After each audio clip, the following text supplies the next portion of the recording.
a drug hit. He had some type of a hazmat suit on.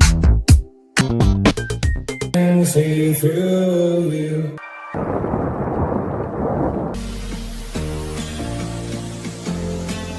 Can I be your superhero?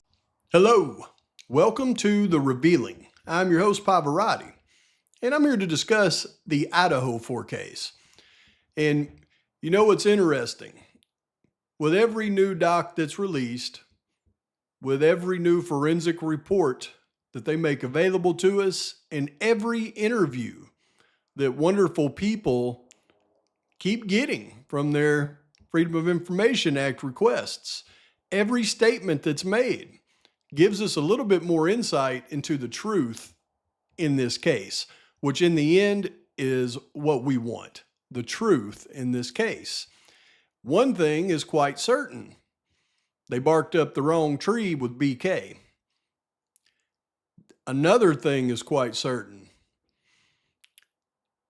Until people open their eyes and get out of their own way, finding the truth is going to be difficult for a lot of people out there. What's interesting is, y'all know I work pretty hard at putting together the information that I put together for you to try to get closer to the truth in this case. It's interesting. Almost every video I put out, I scan the thumbnails, and you know, as a former creator that I pretty much made go away used to say, I have clowns to the left of me and jokers to the right.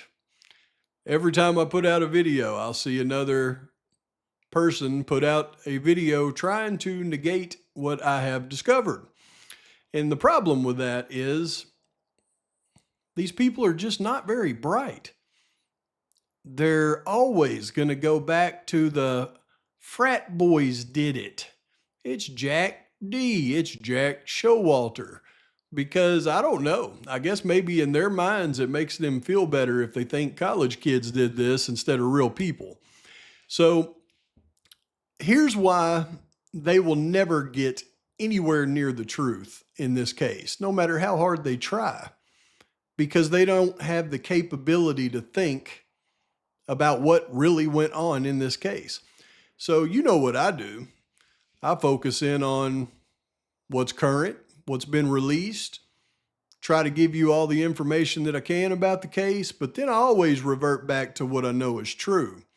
And I go back to uncovered individuals that I have very strong suspicions about. And sometimes I take myself back to the beginning with those individuals and just look at things that I've looked at in the past to see if maybe I've missed something. And of course, sprinkle in new information that we've gathered from released information. And of course, those statements by people around the victims. And it's interesting. Whenever I do that and I apply the new information, something always pops out like a sore thumb and just slaps me right in the face. So in this video, we're going to get back into the real investigation into who's really responsible for this. And I'm going to show you something that will blow your hair back. So if you've already slicked it down, you may want to cover it. Let's roll. So what I always like to do is back up 10,000 feet and look at what I know to be true. And that is, during the time of the atrocity, we had the Omerta boys bringing in large quantities of narcotics up into Seattle and Spokane. They bring it over to, well, they're bringing it to Seattle and Tacoma. They bring it over to Spokane. And then they had middlemen that would traffic everything from Spokane to Coeur d'Alene to Colfax to Pullman in Moscow, down to Julietta, Lewiston, and then all the way down to Boise to the AK guys. And we know that that is a very stable route that they had going, down to the point to where the AK guys in prison had attorneys bringing them narcotics to them in prison, verified now. But looking at this area in between where the Omerta boys' narcotics would reach Boise, there is quite a few players, we believe, in between this area that may have contributed to this atrocity. And then when I go to each area, I plug in the people that we know and start to look and see if I see any patterns evolving. For instance, when I go to Spokane, we know the mama in the case had been arrested several times in Spokane, many times in Airway Heights. We look and we see Miss Braun lived in Spokane. I believe she's living there now. Farley spent a lot of time in Spokane, was arrested there. The father of one of the victims lived in Spokane Valley. And then we go over to Coeur d'Alene, and I know that Mr. Burroughs lived in Coeur d'Alene next door to the father's wife there for years. He's been arrested in Coeur d'Alene many times, and we know that he is a close associate to Farley through arrests. And then, of course, the father of one of the victims has been arrested in Coeur d'Alene. He lived in Coeur d'Alene, arrested for trafficking. The mama's been arrested in Coeur d'Alene for trafficking. Miss Braun has been arrested in Coeur d'Alene for trafficking, all trafficking the same narcotics. So when I start to cross things over, I'm looking for patterns in these things. So we start in Spokane and Coeur d'Alene, then we go to Colfax. And I know that in Colfax, for some reason, they tried to place Kohberger in Colfax, stalking out some storage units. And we know that Farley's been arrested trafficking through Colfax before. We know Braun lived in Colfax for many years. And then we get to Moscow, right? And I start looking at, plugging in these same people. They try to put Kohberger at the Grove Apartments for a party there. And then I can't help but notice that Farley worked right next door to the Grove Apartments. And then I look at one of his arrests, his big arrest there in Moscow for trafficking. It happened over here at the Dollar Tree, which was a likely drop-off point, bringing narcotics from Spokane. Somebody tipped off law enforcement to that drop-off and probably didn't help this situation. But when I look at where he was arrested, and I just go right up to Steiner and over to Steiner, and I see this is where Braun was living at the time.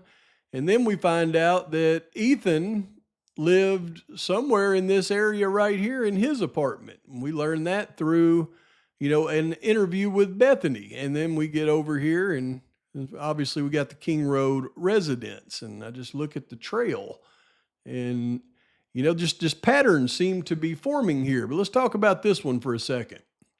And who was the other one who moved in at that time? I don't know if Ethan was, I can't remember if Ethan was there at that time. Did he actually live in the house, or did he have his own place? He had his own place, but he stayed there every night. Where did he actually live, do you know?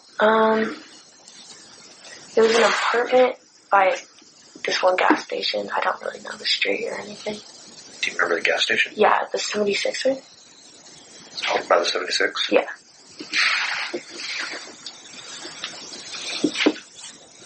So on the opposite end of campus. Mm. I remember right.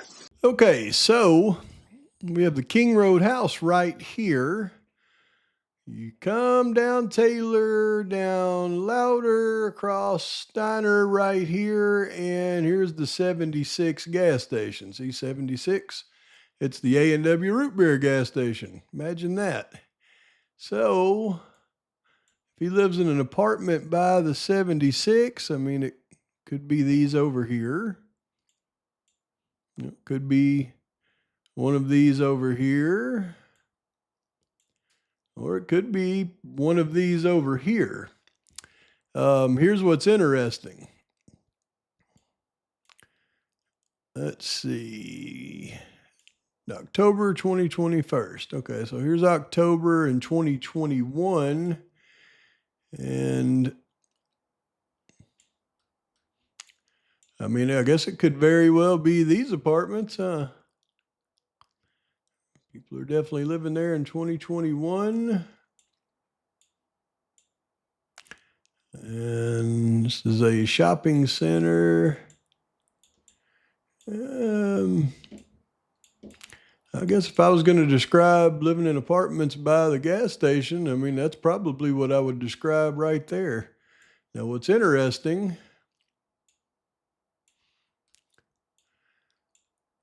That's where Braun lived during the atrocity.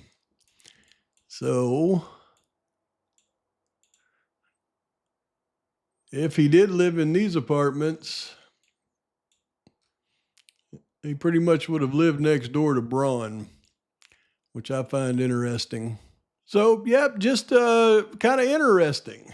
And then we go down a little bit further south and we get into Kendrick, where we know that Kopaka lived for a time with his girlfriend Zagalo, which Zagalo is very interesting to me, always has been, because she's from Orofino.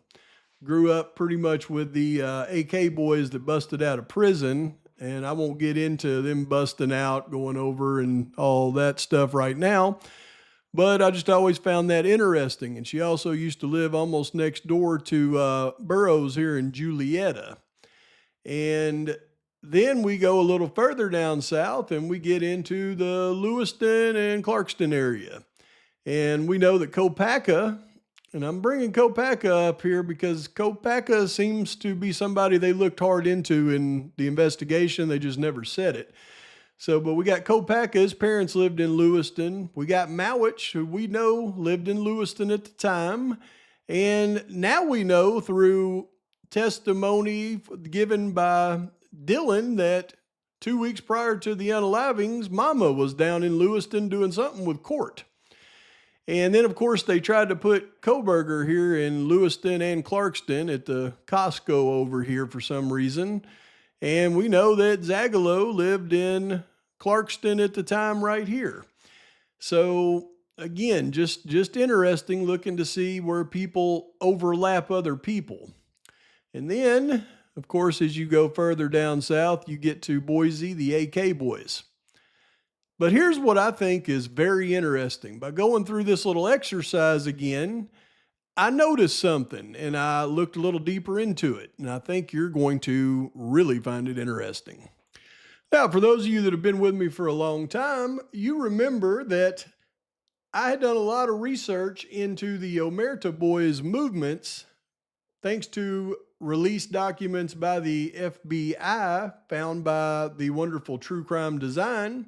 And it showed the movements of Gil and Slocum, more than likely Gil and Slocum, maybe just Gil, on November the 16th. And they made a trip down to Ellensburg, Washington right here, and stayed for about 30 minutes and then headed back. I speculated that I believe that somebody from the Spokane area was likely delivering that 2013 white Hyundai Elantra to them, because it was later found down in Eugene, Oregon, abandoned, and we've gone through everything now about that white Elantra. And that's why when Truth and Transparency told me about Braun, and I looked up that she grew up in Ellensburg with her deeply criminal father, Lars, I got kind of excited about the Braun angle. And I'm going to show you something now that will blow your socks right off. So hold on to them. So when we go to Colfax, which is a, pretty good sized place here. Got all of this and all of this, but then you focus in to this one little spot right here. And it's this little house right here. Let's see. Oh, yeah, right there.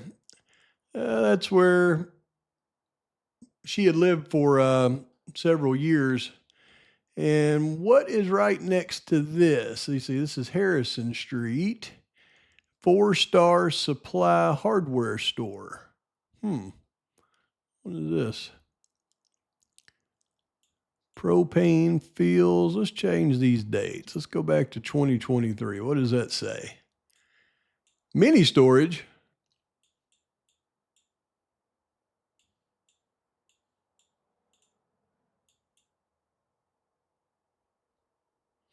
Four-Star Supply Mini Storage in Colfax. Right here on Harrison Street. Huh. Strange. So pretty much right across the street from where Braun used to live. That's interesting, but also what's even more interesting is how Harrison Street here, as you go around the corner, turns into North Clay Street. There's the North Clay Street storage. So in this one little block right here, we've got the North Clay Street storage, the 4-star storage, and the former residence of Miss Braun. Do you think that means anything? Storage unit information from Colfax, Washington. And now people get confused when they see this 1112. They're talking about 1112 for this other stuff. This is separate right here. But Detective Schweeke collected unit renter information and contact information for 2 separate storage units in Colfax, Washington. 4-star supply mini storage and Clay Street storage units. The name Brian Koberger was not listed as a renter at either storage unit facility. All the documents were provided to me from Detective Schweeke and booked into MPD evidence. That was on March 1st. And what day were they stalking out 4-star supply and Clay Street storage units that are both right across the street from Braun's house? Let's see. Oh yeah, let's see. Jacob Schweeke. On December 28th, ISP detectives Adams, Herman, and I conducted surveillance on 2 storage unit facilities within the city limits of Colfax in Whitman County, Washington. The facilities were the Clay Street mini storage, and that office is located on Clay Street, and 4-star supply mini storage located on, well, really Clay Street as well. And surveillance lasted from approximately 11:30 p.m. until 8:30 a.m. the following morning. I contacted the manager of the storage facility, and they allowed me to view a list of current renters at their facility.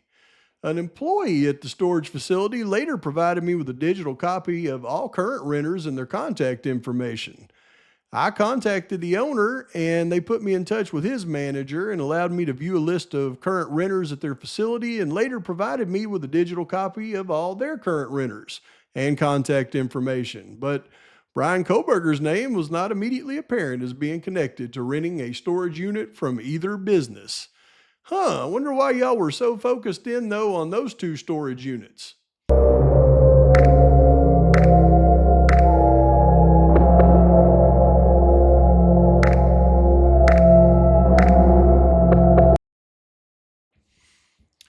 Yeah, so I'm always going to be a little bit ahead of the curve as it relates to what really happened in this atrocity, because I'm the only one that is willing to actually look at it for what it is.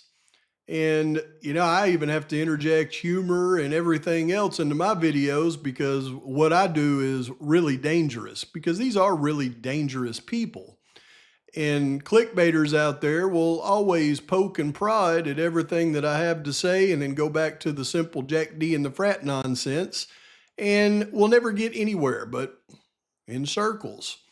Just like the ISP were going in circles for most of this case, and they probably didn't even know why. There was probably a couple of them that was privy to some real information, but the rest didn't seem to be. And that's why when you start going through things, I say that there are different entities with different motivations.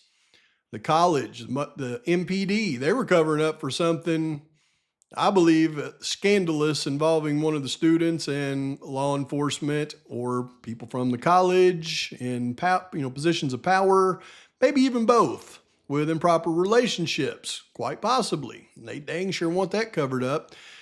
Then you've got the ISP that seems to be just chasing their tail any which way they can. Then you have, of course, the college, which is covering things up for the same reason as the MPD. But then you got that FBI that seemed to know a little bit more than everybody else in this case. And they even would have the ISP guys chasing down leads for them. You could tell they didn't even know why they were doing it. But until you open your eyes to what's really going on in this case, you're never going to get closer to the truth. it's right there in front of us over and over and over. We'll eventually nail it down to exactly who is responsible for this. Please like and subscribe to this channel. Post your comments, your thoughts, your criticisms. Till next time, Pavarotti's out.